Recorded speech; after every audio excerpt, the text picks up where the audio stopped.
You have a lot of people who are police state warriors who run around saying that the police are abusing their power. The police are out of control. The police are dictatorial. The police are criminals, that we need to have police criminal justice reform, and we need to bring it down, and all these things. They write blogs about it. They do videos about it. They incessantly talk about how terrible the police department is, up until the point it happens to communities of color and apparently to women.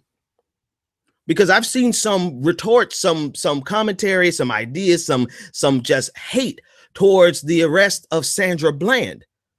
And I wonder, is it because are you only able to see the abuse of power by the police when it's happening to someone who looks like you? And I dealt with this on Wednesday. Is if you can't see the abuse of power that's happening in communities of color, then you are co-signing to it happening in your community. And there's this one right-wing nut job police state warrior on YouTube. I won't even mention his name. Actually, I will mention his name, Christopher something. I don't even know his last name. But I was going to play the video of his response to the Sandra Bland case, and he outlines so many meticulous things about what that police officer could have done wrong. But he completely dismisses everything that police officer did wrong because this was a mouthy, B and all kind of expletives, right? So up until the point, this is what blows me away, is that you're able to see injustices up until the point of your own prejudice, of your own insecurities. If you don't want me to call you prejudice, right? You don't want me to say, but up until the point of your insecurities. And so there's a lot of police state warriors out there who would swear up and down that the police are out of control, but up until the point where they're being abusive towards a woman, up until the point where they're being abusive towards a person of color, because no, at that point, then the woman was just too mouthy. The woman shouldn't have talked back, right? And then if there's a black person, then of course the black person, they had to have done something wrong because of the way we view black people. Black people are just criminals. So the police are wrong in every other circumstance except for when it's a black person. And then if it's a woman, then that woman should never have talked back. She should not have been mouthy. Do you know the number of times I've heard, not just white people, I've heard black men, and I've heard a lot of white men, and I've even heard some white women who have said that that Sandra Bland shouldn't have been mouthy, shouldn't have talked back. When we see countless videos, we hear countless encounters where people not only get in the face of officers and yell and curse and scream, but they do violent things to police officers, and no one says that they are mouthy. So you guys, you tell us, under what circumstances can we talk? Can we address systemic injustices? Under what circumstances? Who has the permission? Who has the permission to confront police brutality? Is it only white men? Is it only men in general? Who has the permission to address an injustice as it's happening and not have to wait to go through a criminal court system that's already biased against you? Who can confront it right then and there? Because it becomes an excuse after an excuse after excuse. People are trying to justify it by saying, oh, you should have never talked back to the police officer. And this coming from a bunch of people who ostensibly oppose the police abuse of power that we see on a regular basis. But as soon as it happens to a woman, oh, she shouldn't have been mouthy. As soon as it happens to a black person, well, that cigarette, that cigarette she had, that could have been a weapon. That's the type of ridiculousness that we see on a regular basis. And it's not it is disgusting, but it's par for the course. It's par for the course. This is an everyday average. This is just the run of the mill activities of trying to criminalize the victim.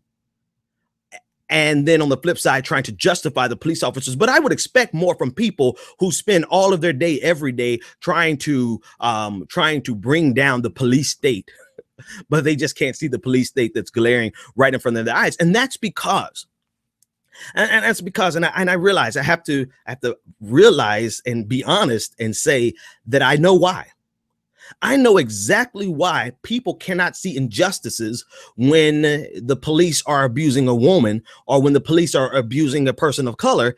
It's because it's uncomfortable for people to address a situation that hits them right where they're insecure, that hits them exactly where they have their own type of privilege. It hits them exactly where they have their own, beyond prejudice. They have their own prejudice. If you are biased against women being bold and speaking out and challenging the system and having just as much fervor and just as much get back as you do, if you have a problem and you think women should not be mouthing and you think women should stay in their place, then of course you wouldn't see, of course you would blame the woman. You would always blame the woman in every situation because you have a bias against women. And you can listen to their language. You can listen to their rhetoric. They hate. There's so many of these people actually hate women with such a visceral force that when they normally would stand up and say, this is an atrocity. This police officer should never have reached in the car and pulled out Sandra Bland. This police officer should never have escalated the situation. Instead of saying that, what they say is, well, Sandra Bland was a mouthy bitch. That's because they're blinded by their own hatred.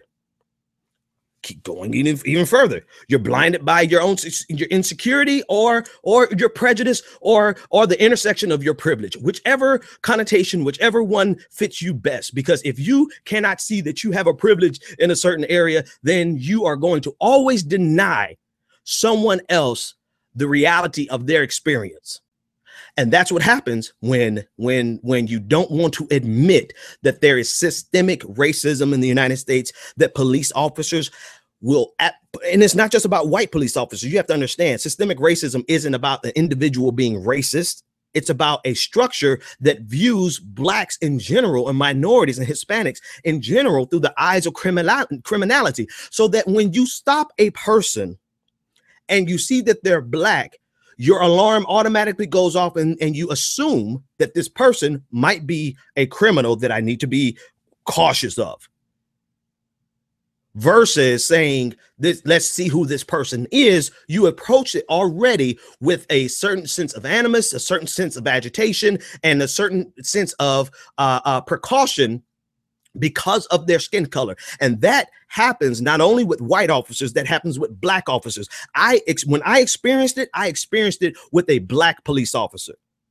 So it's not just white people, it's not just, but it's viewing, and that is systemic racism. But if you can't bring your mouth to fix your it hurts you, it pains you. These type of people, I'm telling you, and I'm telling you because I know, right? I can speak from experience. It actually hurts physically for you to admit that someone else is experiencing something because of your privilege.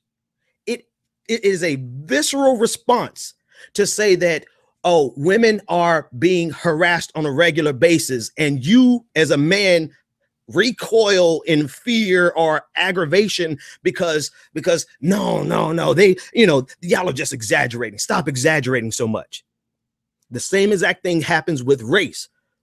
And this is why police state warriors, these libertarians, these people who see the police take over of the world, they see it and they talk about it and they preach about it, they write about it, they do videos about it. When it comes to a black person, well, then they shouldn't have, and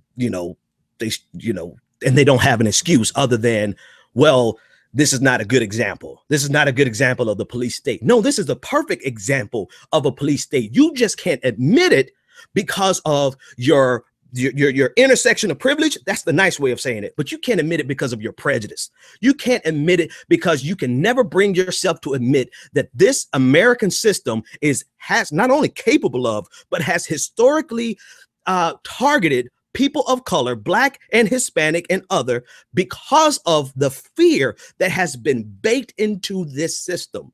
And because you can never admit to that, then you will never be able to admit to the police state that started in the Black community first, in the Hispanic community first. And you will never be able to, the same thing is true with men versus women. You will never be able to look at this incident with Sandra Bland and say, this was just an atrocity. This police officer was out of control. What you have to say was that she was mouthy, that she should not have talked back.